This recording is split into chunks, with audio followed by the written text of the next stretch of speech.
sir. All right, thank you. The next question from our audience. What effect do you see public employee and teachers unions having on the state budget?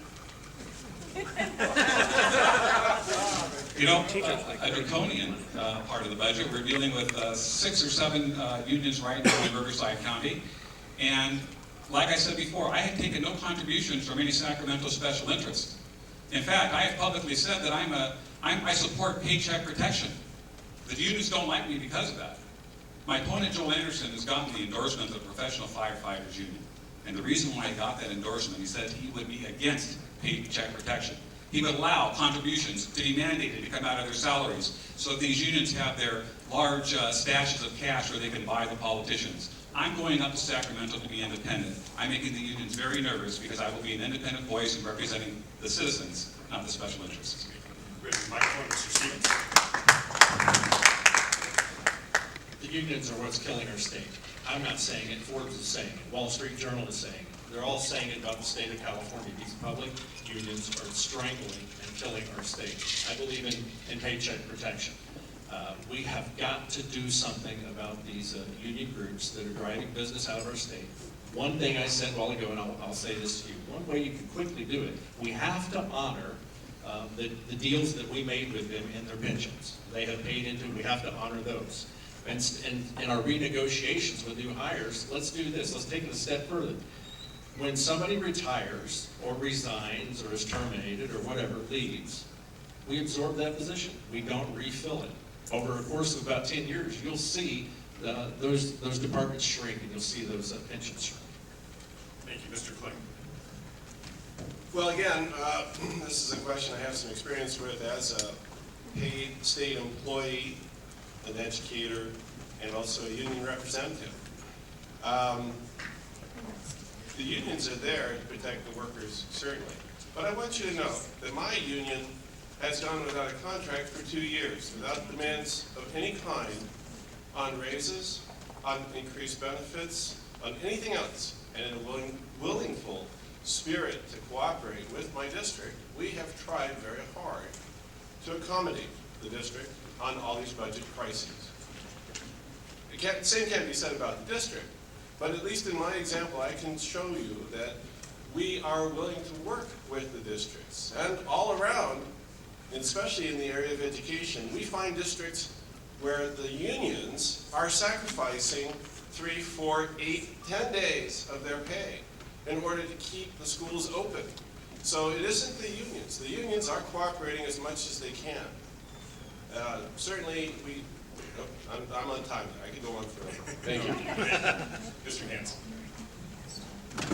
I work with unions now to the extent that Heartland has a partnership with Chase where we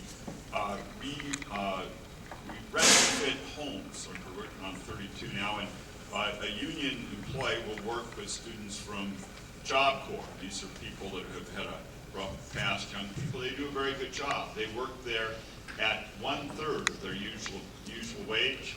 They're maybe retired. Not all unions are bad, just like not all big box stores are bad. Costco good, Walmart not so hot.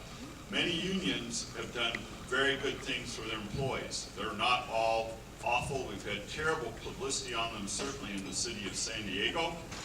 And I agree with what was said previously. Those things need to be paid, but we can stop that and stem the tide. All of our financial burdens are not because of the teachers' union, certainly. And by and large, their huge class sizes are what's subsidizing their pay. So that's how we're 49th out of 50. Mr. Jones. Thank you. Part of our budget process last year in the city of Santee, when we were facing a huge deficit, was that we knew that we needed to address this issue of employee costs. So we were able to reduce employee expenses 2 ways. Number one was a 4% furlough for our mainline employees, and then all of our employees last year began contributing to their retirement program. What a neat concept that is, that you have to pay for your own retirement. And I think that at the state level, we can do the same thing. Require the employees to begin paying a portion or all of their retirement costs, and then the easiest way to address employee costs is reduce the number of employees.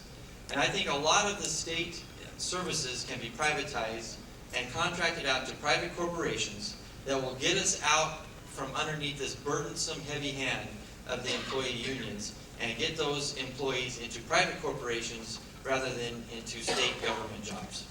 Thank you. Ms. Rubin? I, for one, am not going to vilify state employees because I am not working at the DMV. Got that? The unions are supposed to ask for the moon. That's their job. It's management's job to say no. And that's what we've had. We've had a revolving door of legislators who are not willing to make the tough choices and work with the unions, not against them. Because whoever gets to Sacramento, they just keep running for their next office. That's number one. Number two, in 2003, there was a new program that was included called the Alternative Retirement Program.